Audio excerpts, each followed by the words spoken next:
BJP rode on the chariot of religion and introduced a new color to Indian politics, Bhagwa, saffron. Mandal had divided the country in forwards and backwards, and now Kamandal was dividing the country in the name of religion. On June 11, 1989, the Bhartiya Janata Party in Palampur welcomed this step of the Vishwa Hindu Parishad and extended the party's support to the cause of the Ram Janambhoomi movement through a declaration. We adopted a resolution on Ayodhya for the first time, concluding with the appeal, why not the government of India adopt the same attitude to Ayodhya which the first government of free India adopted towards Somnath. Pandit Nehru or Maulana Azad did not become communal on that account because they recreated Somnath. BJP raised the Ram Mandir issue prominently in the 1989 general elections and won 85 seats. With these 85 seats, VP Singh's Janata Dal-led National Front government was formed with the support of the Bhartiya Janata Party. VP Singh came to power with the promise of implementing the recommendations of the Mandal Commission, and that promise etched a deeper caste divide. The RSS was demanding that the BJP publicly denounce the Mandal Commission report. While the party's upper caste leaders agreed in private, they could not say it publicly. The BJP, the Bhartiya Janata Party, also needed an answer to the Mandal movement. It was then that BJP leader Lal Krishna Advani came up with a perfect foil for the Mandal agitation, the Kamandal politics of Hindutva. He announced a Rath Yatra of 10,000 kilometers passing through 10 states from Somnath to Ayodhya between September 25th and October 30th. The capital of the country was witnessing a new kind of politics, the color of which was saffron. Advani's Rath rolled into Delhi through a groundswell of saffron flags. The Sangh Parivar realized Ayodhya was the cause that could unite a scattered Sangh as well as crisp the rise of the BJP. This was also the time that many efforts were made to dissuade Advani in Delhi from continuing the Rath Yatra. N.T. Rama Rao and Lalu Prasad Yadav staged a dharna at Advani's house for hours, but Advani did not waver. VP Singh's talks continued with Atal Bihari Vajpayee, Bhairo Singh Shekhawat and Jaswant Singh. He urged BJP to find a solution through courts.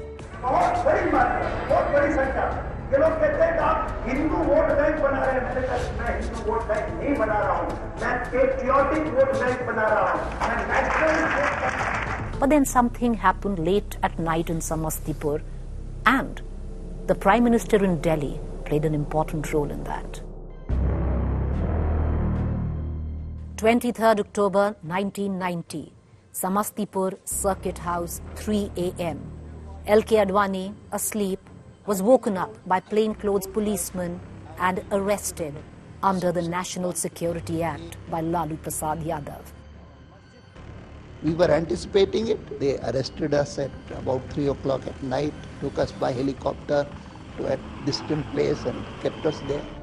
Immediately, a BJP national executive took place. It was decided to withdraw support. A delegation of BJP led by Atal Bihari Vajpayee reached the Rashtrapati Bhavan to meet President Venkatraman, announcing withdrawal of support from the VP Singh government. 30th October. And that would be a watershed day in Indian history. Mulayam Singh Yadav, the then Janata Dal Chief Minister of Uttar Pradesh, was riding a secular perception wave, deeply critical of Advani's Rath Yatra and also allegedly not happy with Lalu stealing the spotlight by arresting Advani.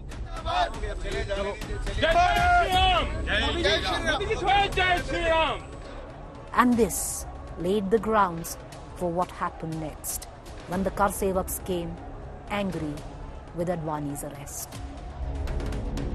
30th October 1990, Ayodhya, called the D-Day of Karseva. The first clash between the police and Karsevaks took place on the Saryu River Bridge in the early morning. The police acted with restraint, pushing back car sevaks. Along with the car sevaks, the crowds also included those who had come to participate in the Panchkosi Parikrama at the time of Kartik Purnima. Soon, more car sevaks gathered. Ayodhya resounded with chants of Ram Lalla aayenge, mandir wahi banayenge.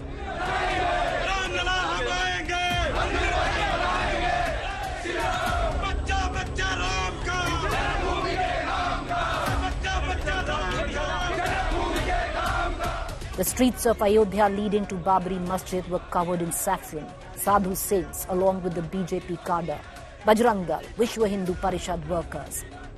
हमने कभी उस समय सोचा भी नहीं था कि कोई राजनीतिक दल इसमें आएगा। भाजपा की उस समय एज एन ऑर्गेनाइजेशन क्या भूमिका थी, ये भी हमारे दिमाग में कभी नहीं रहा। मैं तो ऐसा मानता हूं कि जब ये आंदोलन जनता में उठने लगा तो राजनीतिक दल को तो जनता चाहिए, राजनीतिक दल को तो वोट चाहिए। तो जिसको लग रहा है कि जनता इसको उठा रही है, राजनीतिक दल तो सही हो या गलत, उसी को स्वीकार कर लेते हैं। The groundswell of car sevaks was increasing. So was the anxiety of the administration. The next few moments would be etched in history with blood.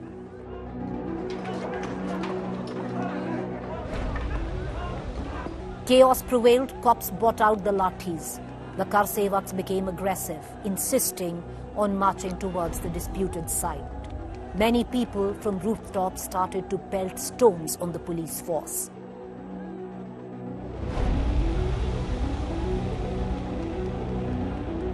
The police first fired tear gas shells. This enraged the crowd further. The police started lathi charge.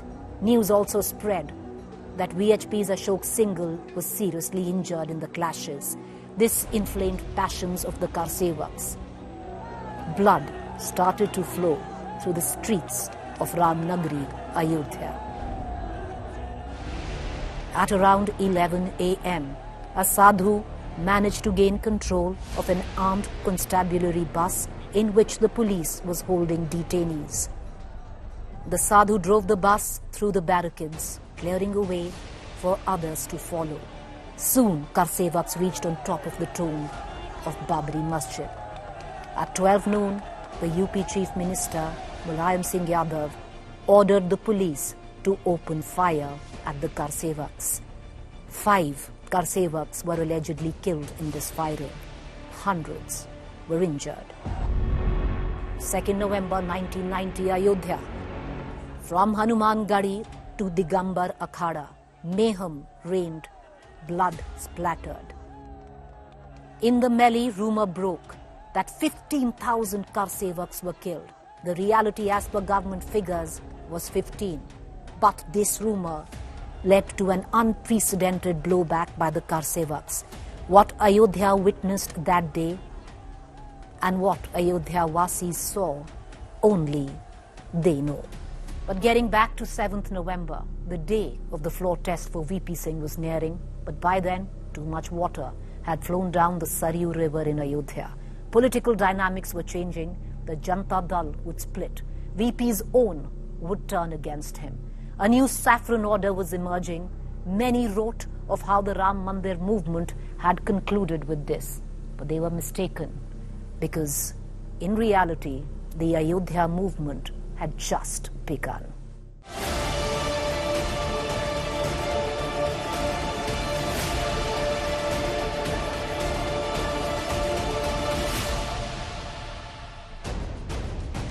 VP Singh's date with political destiny was 7th November.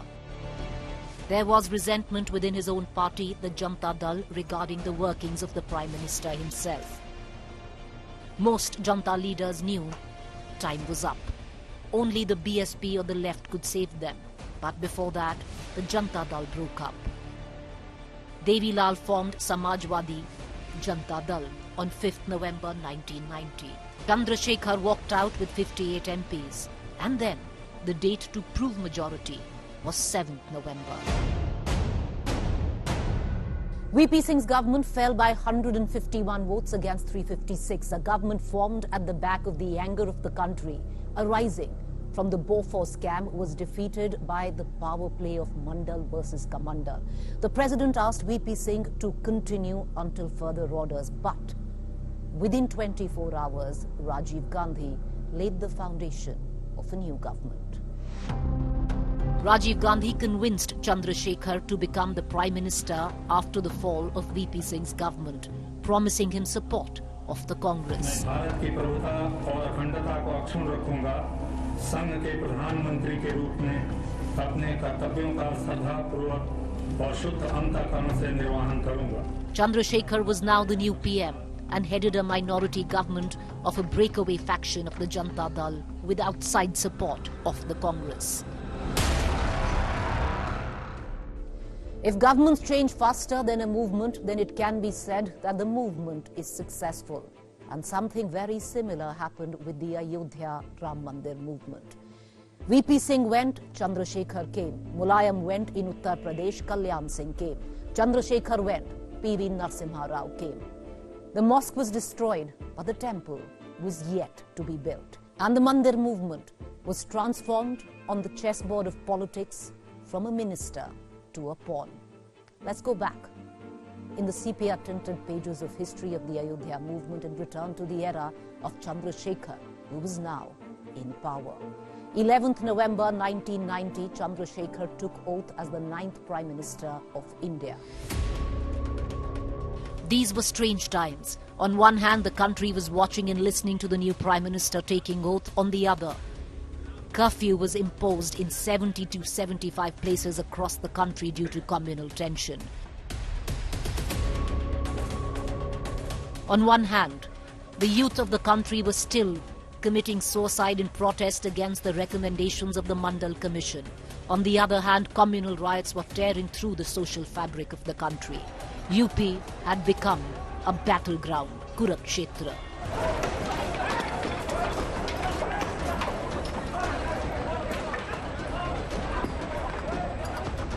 And amidst all of this, Chandrasekhar as Prime Minister had to decide on his stand on the Mandir movement. VHP had already announced to launch another movement as soon as Chandrasekhar became the PM. This was when the Prime Minister made his move to try and extinguish the fires engulfing the country.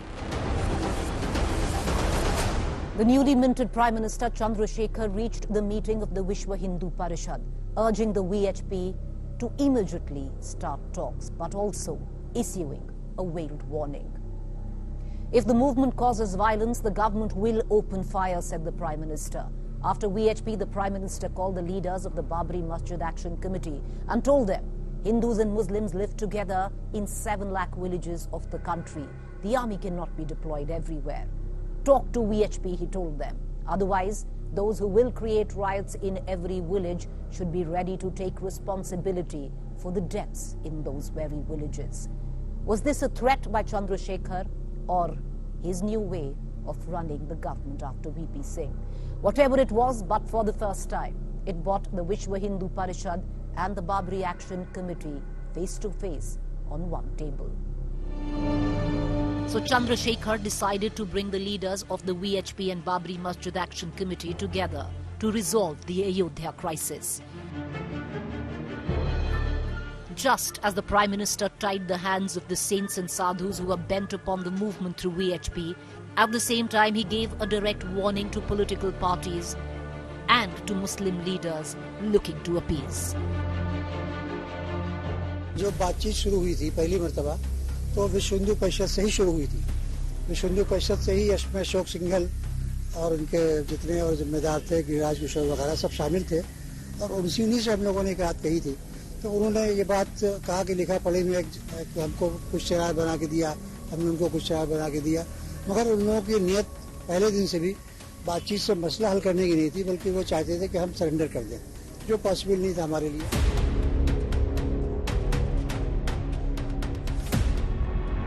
A meeting was held on 1st December 1990. This was the first time in history when both sides agreed to sit across the table face to face. Before this, VP Singh had tried but failed. The talk started and another date was decided to meet again. And this time, this meeting would be chaired by the then Home Minister of State, Subodh Sahai. On behalf of the government, the then Maharashtra Chief Minister Sharad Pawar, the Uttar Pradesh Chief Minister Mulayam Singh Yadav and Rajasthan Chief Minister of the time, Bhairav Singh Shekhawat, were present. A detailed conversation was held. Both sides, the VHP and the Babri Masjid Action Committee, put forth their demands on what they felt was right. The VHP made the point that this was the birthplace of Lord Ram and there was a temple that was raised and a mosque built on it. The Muslim side said that this was a ploy planted by the British to divide brotherhood in the country. The meeting ended with no conclusion. After this conversation, it was decided that both the parties would submit evidence of their claims to the Minister of State for Home by 22nd December 1990, after which there would be a meeting of both the parties once again on 10th January 1991. उन लोगों ने इस पर इसरार किया कि हमें तो ये जगह चाहिए। हम लोगों का कहना था भाई आप साबित कर दीजिए कि ये रामचंद्र जी की या तो बर्थ प्लेस है या कोई मंदिर तोड़कर मस्जिद बनाई गई है, तो हम अपनी क्लेम के बारे में वापस कर सकते हैं, लेकिन ये हम इसको छोड़ नहीं सकते मस्जिद को। In a communally explosive environment, for the first time, the country felt that trust was rising between both the parties on Ayodhya. For the first time, a path of mutual understanding outside the court was being created. Meanwhile, the Prime Minister Chandrasekhar received a letter from Rajiv Gandhi. Dear Chandrasekhar ji, Namaskar. Why should not a commission of inquiry be constituted to resolve the Ayodhya dispute in which 5 judges of the Supreme Court be included? The focus of this investigation should be whether the Ram temple was actually demolished to build the Babri Masjid. This commission should be asked to submit its report within 3 months. Yours, Rajiv. Actually, Rajiv Gandhi's letter at the time could have indicated a solid foundation to find a solution. But in today's time, that same letter would have been interpreted very, very differently, trying to distract Chandrasekhar from the path or complicate the solution. Because at the time, trust was not based on evidence but on faith. But the courts look at evidence, not faith. Well, January 10th was also coming near, in which historians, politicians, lawyers, alongside representatives of the Vishwa Hindu Parishad and the Babri Masjid Action Committee would attend.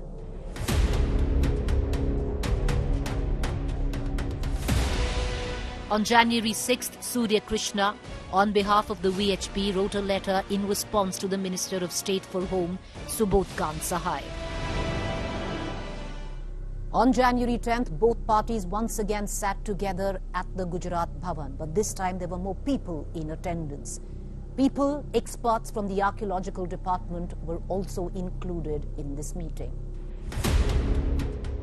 To prove the veracity of its claims, the VHP presented the remains, architectural and crafts of the temple found in the excavation from 1975 to 1990, as well as the Gazette report of the British era and reports of experts of archaeological departments.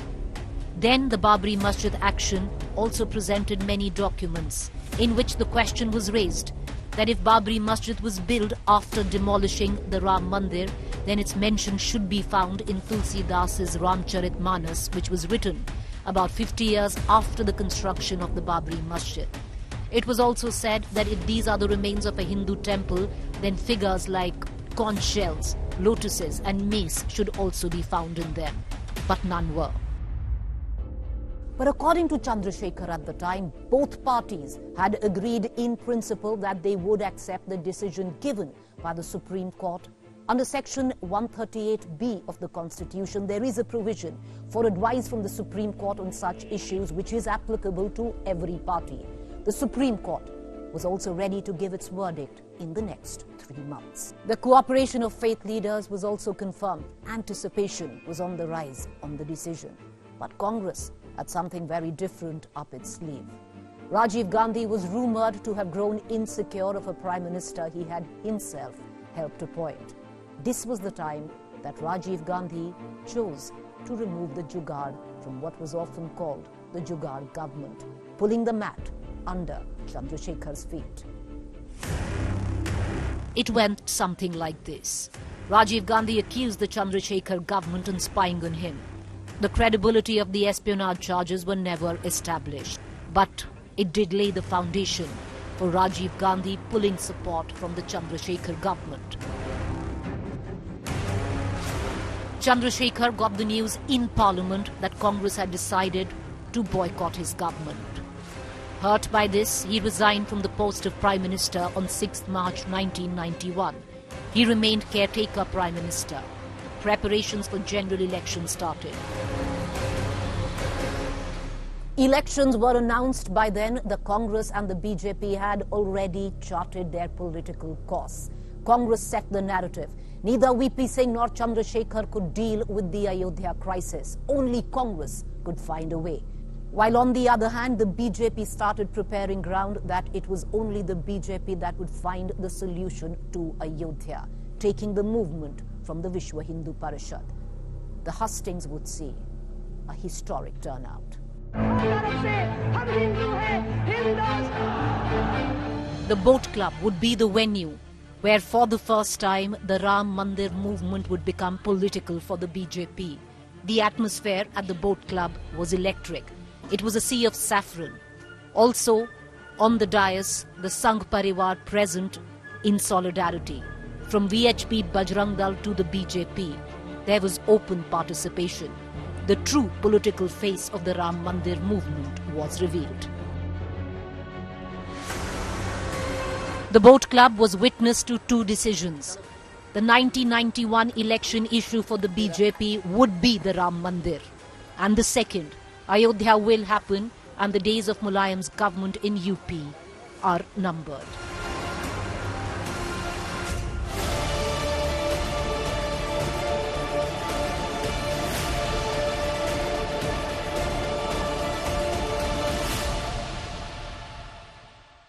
The Mulayam government fell in Uttar Pradesh, and in the state too, the battle cry for elections echoed with Jai Shri Ram. The political fog had cleared. BJP would ride the proverbial horse from Lucknow to Ayodhya. Mulayam was re-Christianed Maulana by the Sangh and stuck to coalition politics. But Congress had faith in the charisma of Rajiv Gandhi. Extremely popular already. But then the political chessboard of politics would be upturned, leaving an indelible mark on Indian history and its politics. During the end of the election campaign of 1991, Rajiv Gandhi was assassinated in Sri Perumbudur. The country was left stunned.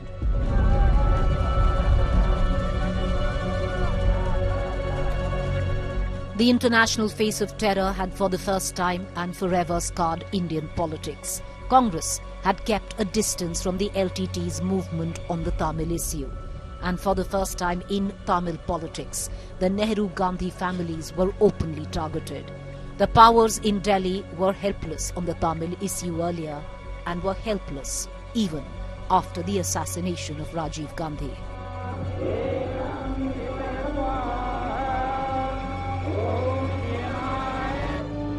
Rajiv Gandhi's assassination instantly changed every dynamic and every political equation in the country, leaving only one overwhelming emotion: sympathy for the Congress.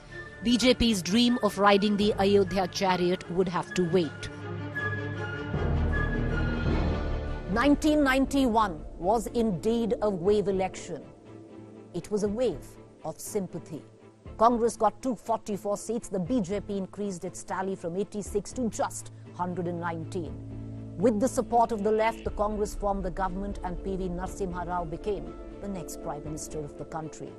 But the election results of Uttar Pradesh further fueled the Ayodhya fire. From what it had earlier, just 12 seats, the BJP rose to 221 in Uttar Pradesh. On June 24, 1991, BJP leader Kalyan Singh, the darling of the Sangh, took over as the Chief Minister of Uttar Pradesh. The very next day of his cabinet swearing in, he took them to Ayodhya. As soon as he became the Chief Minister, Kalyan Singh government took 2.77 acres of land at the disputed site under the Land Acquisition Act. out of which 2 acres of land were purchased or gifted from the VHP, due to which there was no dispute over the percentage of land. The Babri Masjid Action Committee challenged the decision of the Kalyan Singh government to construct the temple on this undisputed land in the High Court. In its decision, the High Court gave the right to the land to the government, but directed not to make a permanent structure over it. Narasimha Rao ji ने राम जन्मभूमि के चारों ओर 70 एकड़ जमीन अधिग्रहित की है। उस 70 एकड़ में 42 एकड़ जमीन हमारी है। वो हमको लीज पर मिली और वो लीज रद्द नहीं हुई। हमने उसका कोई क्लेम भी नहीं लिया। हम एक शिला वहां जाकर रखेंगे। विवादित स्थान से वो बहुत दूर है।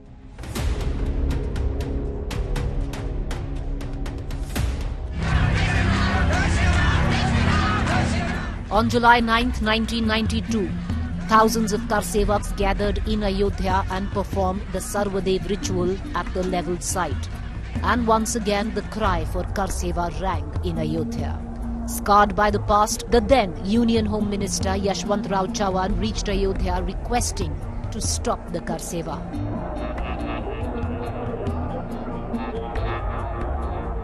But that request went unheeded. By 22nd July, lakhs of Karsevaks had once again gathered in Ayodhya. Prime Minister PV Narasimha Rao assured that the dispute would be resolved within 3 months, accepting which the Karsevaks returned.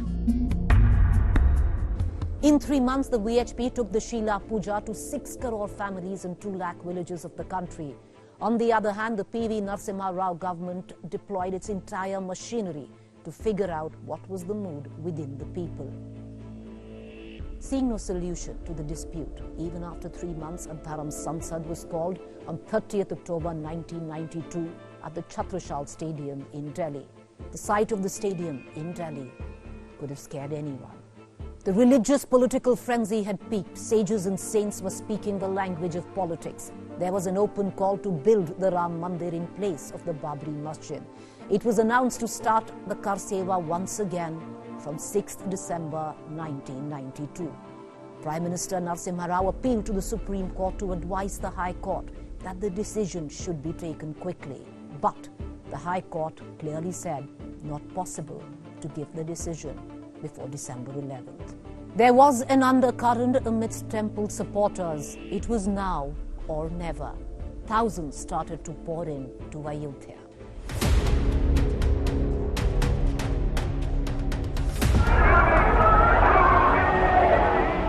From 26 November, Ayodhya became the headquarters of the Karsevaks. On 28 November, the Kalyan Singh government filed an affidavit in the Supreme Court that no construction would be carried out on 6 December 1992. After this assurance, the Supreme Court gave permission for the symbolic Karseva. The PMO was desperately searching for solutions. Discussions were going on, but there was no headway. There was talk of imposing president's rule in UP. Some felt it best to trust Kalyan Singh. A group of journalists also met PV Narasimha Rao. But there was no way out. Meanwhile, many leaders, including Swami Chinmayanand, RSS Sarsanchalak Raju Bhaiya, Ayodhya movement chief Swami Paramhans, Vishwa Hindu Parishad leader Ashok Singhal, Moropant Pingle, kept meeting Narasimha Rao, trying to put pressure on him to find a solution. But the Ayodhya conundrum was only deepening. No political decision was coming from the PMO. Meanwhile, BJP took a new decision to find people connect through the movement in view of 6 December. A decision was made to start another BJP Yatra, where top leaders would travel from different parts of the country, reaching Ayodhya on the 6th December, taking the anti-Ram Mandir narrative of the Congress to the people. LK Advani was starting his journey from Banaras. Murli Manohar Joshi was starting his journey from Mathura. Thousands were joining in alongside while they walked to Ayodhya. Mandir was becoming a highly emotive issue by then. Advani in his Yatra described the Ayodhya movement as a movement for national identity, for patriotism. On the other hand, about 2 lakh Karsevaks had gathered in Ayodhya. The BJP decided to walk to Ayodhya and join the Karsevaks. Big leaders of the BJP, Lal Krishna Advani, Murli Manohar Joshi and Pramod Mahajan had already reached Ayodhya. Apart from this, Vinay Katyar, Uma Bharti alongside Sadhvi Ritambara were already there. Atal Bihari Vajpayee, who till now had maintained distance from the Ayodhya movement, was also sent to Lucknow and then Ayodhya, expressing his views on the Ram temple.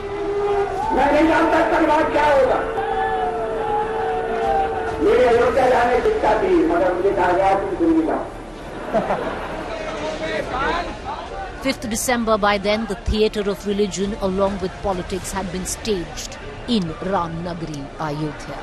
Lakhs of Karsevaks were in attendance. The top leadership of the BJP was in attendance. Senior officials of VHP Bajrang Dal in attendance. That was a night of restlessness for the people of Ayodhya and also for the people gathered in Ayodhya.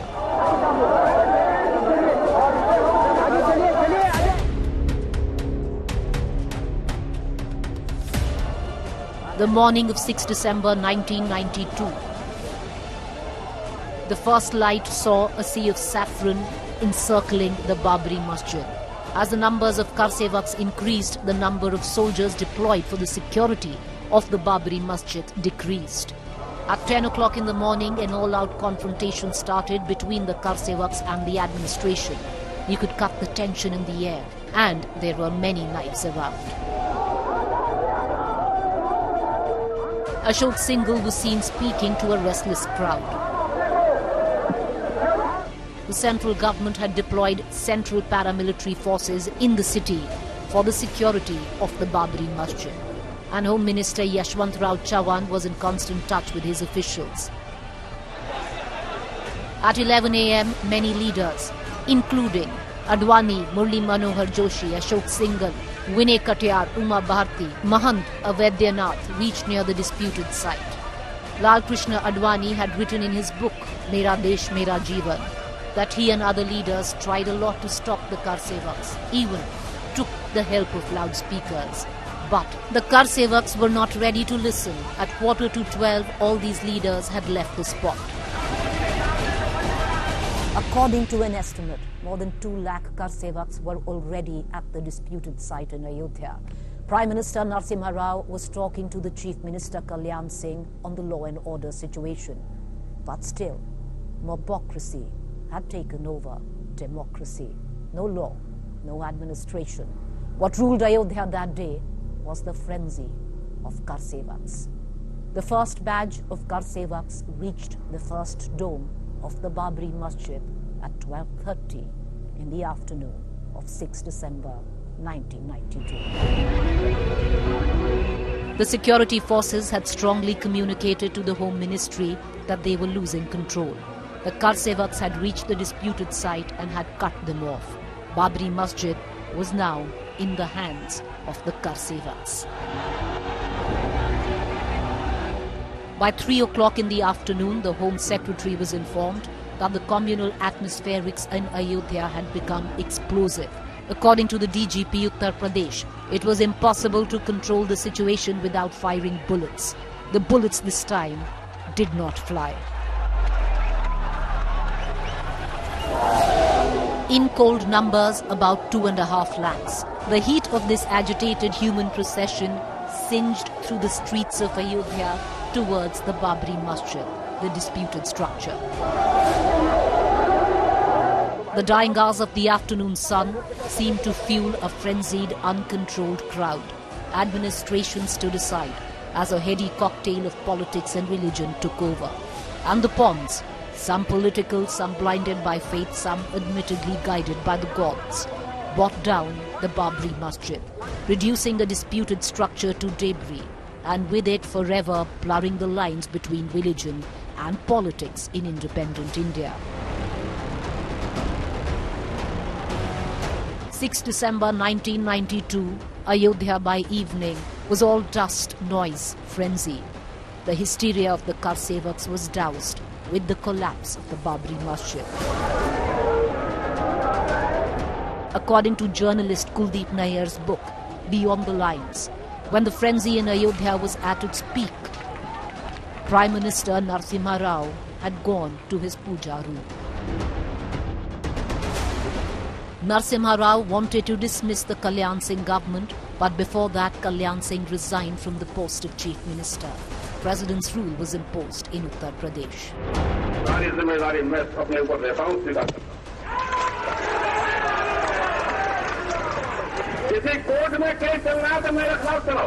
The frenzy of religion and politics not only demolished the disputed structure in Ayodhya on the 6th of December 1992, but it also demolished the wall between the politics of Congress and non-Congressism. And on that debris, a new kind of political movement was built, the flag bearers of which would be forever identified through the prism of secular and communal politics. But then, socialist leader Ram Manohar Lohia had said there is nothing more political than religion, and that religion itself is politics.